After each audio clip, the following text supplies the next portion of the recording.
It's Dan Watson, learningcameras.com, back with another video on a comparison between the Sony A7s, this time with the Panasonic GH4. Now, two brand new cameras, both with different strengths, going head to head is always a ton of fun.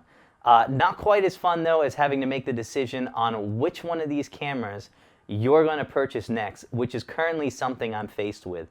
Now, we all know that nothing beats the A7s in low light, and the 4K camera shooting, in-camera shooting of a GH4 definitely has its advantages. So which one of these cameras should take your place in your camera bag? Let's find out as we take these cameras side by side and do some tests on them. On these cameras, both are really geared towards videography, and thus they both come equipped with just a ton of standard features that you would expect, such as manual audio control, focus peaking, zebras, and just a ton of more advanced options. The GH4 is actually able to shoot 1080p at up to 96 frames per second, although there's some quality hit that's taken there, while the A7s is limited to a more normal 60 frames per second at 1080p or 120 frames per second at 720p. The GH4 is also able to shoot 4K internally, while the A7s can output this via the HDMI output, but the recorder that does this is not out yet. It costs $2,000, and it's bulky enough to make handheld recording really not a great option for 4K recording on the A7s. This is a huge win for me for the GH4, as 4K is the future for a format standard, but it also has many applications that are cropping or in-camera framing, as well as digital stabilization without any loss in quality.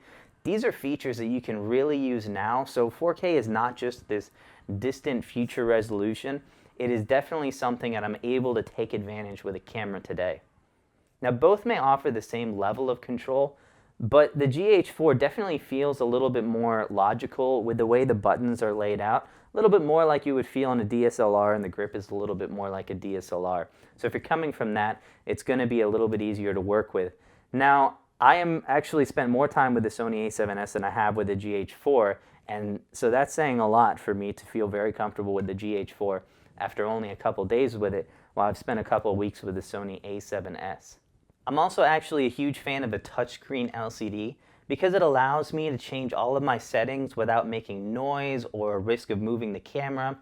The LCD also adjusts to every level on the GH4, so you can move this thing around, point it at you if you're doing self-shooting. You just have a ton of different options at every level on the GH4, and it makes it easier for filming yourself or for filming from the side, putting this up real high on a jig.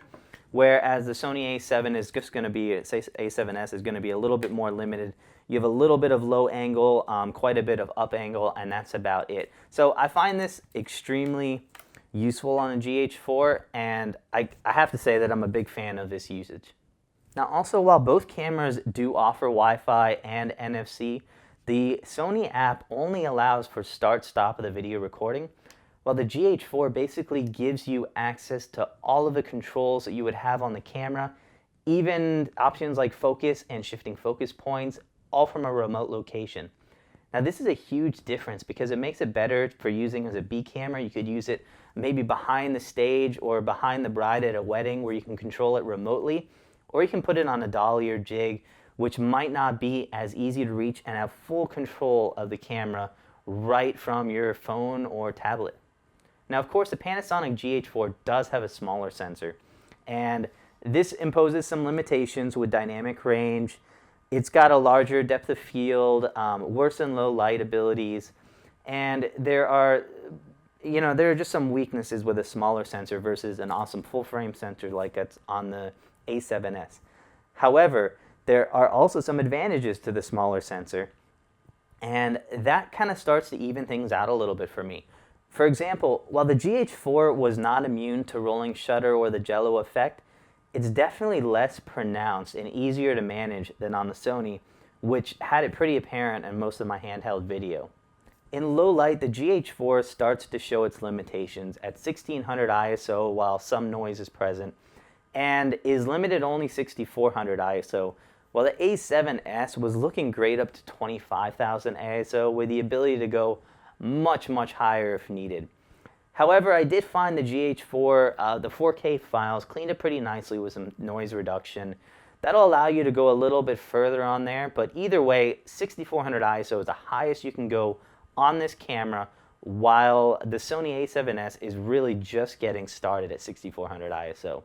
Now, while the Panasonic offers great quality f2.8 zoom lenses, it also has 1.4 prime lenses, a 25mm.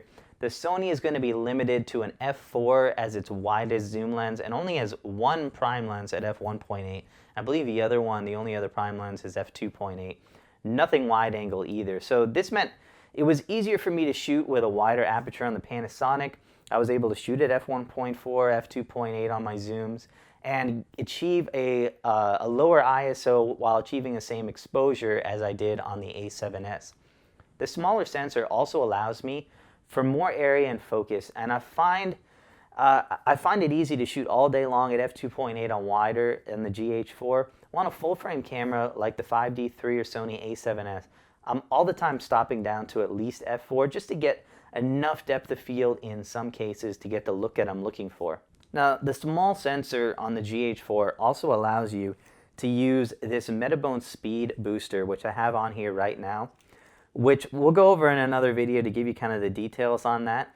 But basically I've got a Sigma 18 to 35mm f1.8 lens, and this is turned into a 29 to 57mm f1.2 zoom lens after factoring in the 2.3x crop factor on the GH4. So a 1.2, that is huge, allowing me to go super wide on my apertures. Try shooting that wide on the A7s, it's not going to happen. So, you know, the GH4 loses the high ISO battle for sure, especially at 1600 and above. But really and truly, that's only half the story, because we have other ways of bringing that ISO down on the GH4 where we don't have as many on the A7s.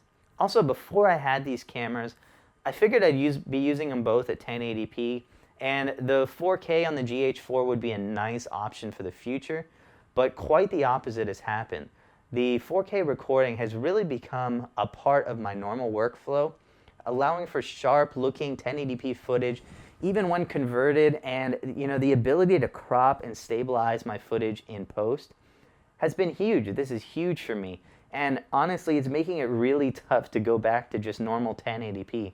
So while the A7s is comparable to the GH4 in many ways at 1080p, being able to shoot at 4K, you know, that just really meant it was a game changer for me for my current workflow.